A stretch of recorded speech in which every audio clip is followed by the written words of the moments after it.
आगे हरिद्वार से बीजेपी के सांसद त्रिवेंद्र सिंह रावत ने संसद में एवलांच और भूस्खलन का मामला उठाया है। उन्होंने कहा कि देवभूमि उत्तराखंड के चारधाम मार्गों में कई जगहों पर एवलांच की घटनाएं घटती हैं, जिसकी वजह से यात्रा मार्ग बाधित हो जाता है। उन्होंने केंद्रीय मंत्री से सवाल किए हैं और इसके लिए केंद्र सरकार क्या कदम उठा रही है ये जानने की कोशिश की, जिसके जवाब में केंद्रीय गृह राज्य मंत्री नित्यानंद राय ने कहा कि उत्तराखंड सहित देश के कई राज्यों में एवलांच की घटनाएं घटती है। नित्यानंद राय ने कहा कि उत्तराखंड सहित देश भर में 136 ग्लेशियरों को चिन्हित किया गया है, जिससे खतरा है।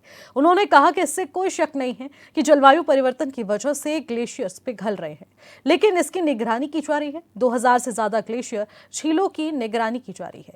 प्रारंभिक प्रणाली चेतावनी के स्थापित किए गए हैं और ऐसे में जिसके जरिए पहले ही अलर्ट कर दिया जाता है।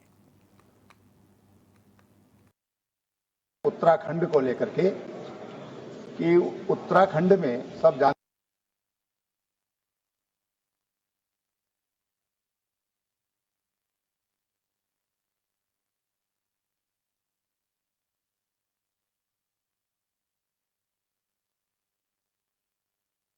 उत्तराखंड को लेकर के कि उत्तराखंड में सब जानते हैं कि जो धार्मिक पर्यटन है और जो साहसिक पर्यटन है, ये हमारे राज्य की जीवन रेखा है, उससे उसकी आर्थिकी चलती है।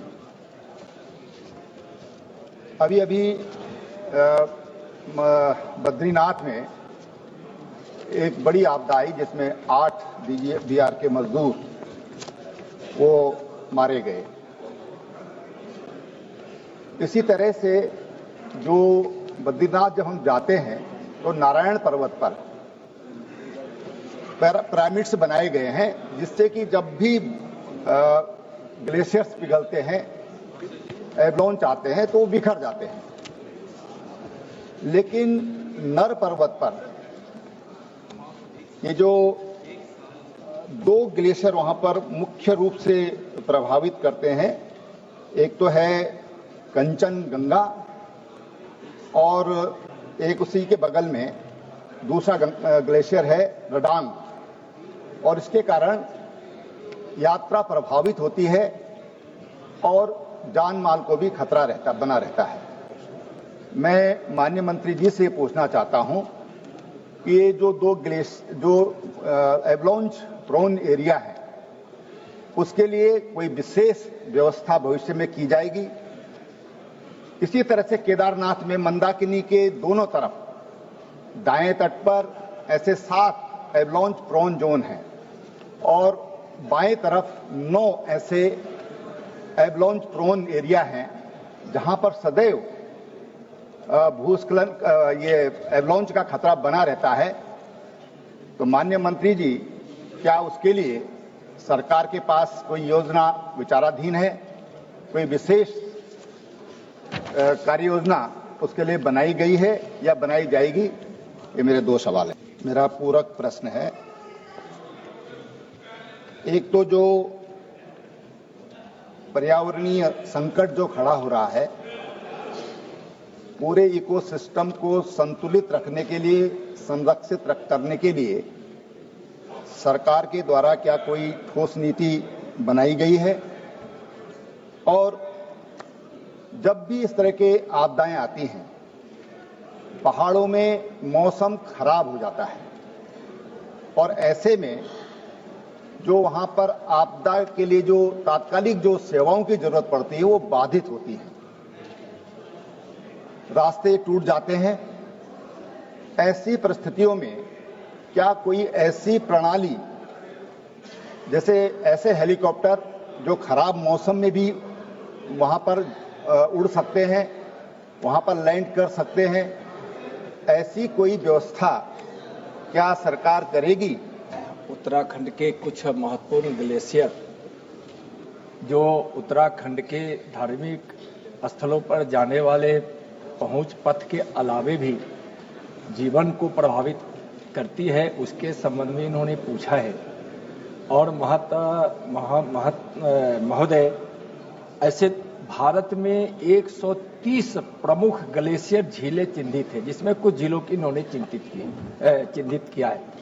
हम सभी झीलों की, जिसमें इनके भी वो झील है जिन्होंने चर्चा किया उत्तराखंड के लिए, उसके लिए काफी सरकार उस पर कदम उठाई है।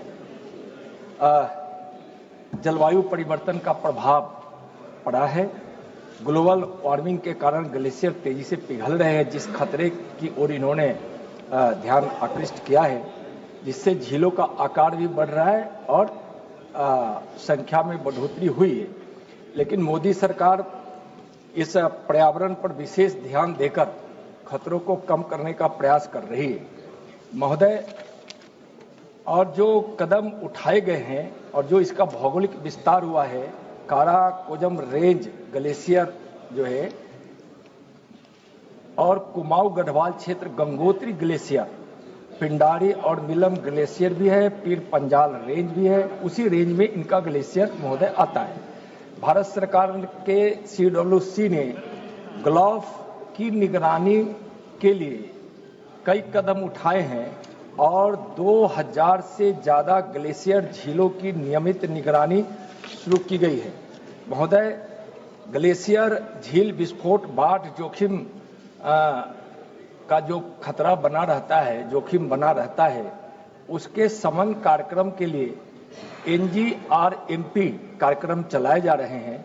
इस कार्यक्रम से हिमालयी राज्यों के चाहे वह अरुणाचल प्रदेश हो, सिक्किम हो, उत्तराखंड हो, हिमाचल प्रदेश या केंद्र शासित प्रदेश जम्मू कश्मीर और लद्दाख के ग्लोफ जोखिम को कम करने के लिए शुरू किया गया है, जिसका उद्देश्य उच्च जोखिम वाले ग्लेशियर झीलों की पहचान करते हैं और उसका वर्गीकरण करते हैं। स्वचालित जल स्तर निगरानी और प्रारंभिक चेतावनी प्रणाली EWS स्थापित किया गया है। झीलों का जल स्तर कम करने के लिए तकनीकी उपाय जैसे झील नियंत्रण संरचनाएं बनाई गई है। स्थानीय समुदाय को जागरूक किया गया है। सतही वेधशाला स्थापित किया गया है। AWS 100 की संख्या में स्थापित हो गई है।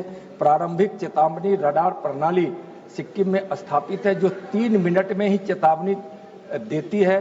कॉमन अलर्टिंग प्रोटोकॉल के माध्यम से हम सटीक चेतावनी देते हैं। तो महोदय, इस प्रकार से मोदी सरकार इस जोखिम को कम करने का प्रयास कर रही है। प्राकृतिक आपदा के लिए भारत सरकार ने एक कैप व्यवस्था जारी की है, कॉमन अलर्ट प्रोटोकॉल, जिसके तहत, जिस अम्ब्रेला के तहत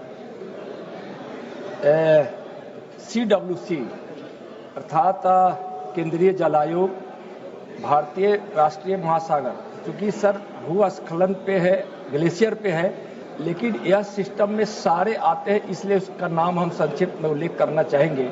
ऐसे एक लाइन में कहे तो कॉमन अलर्टिंग प्रोटोकॉल के माध्यम से हम पूर्व चेतावनी देते हैं।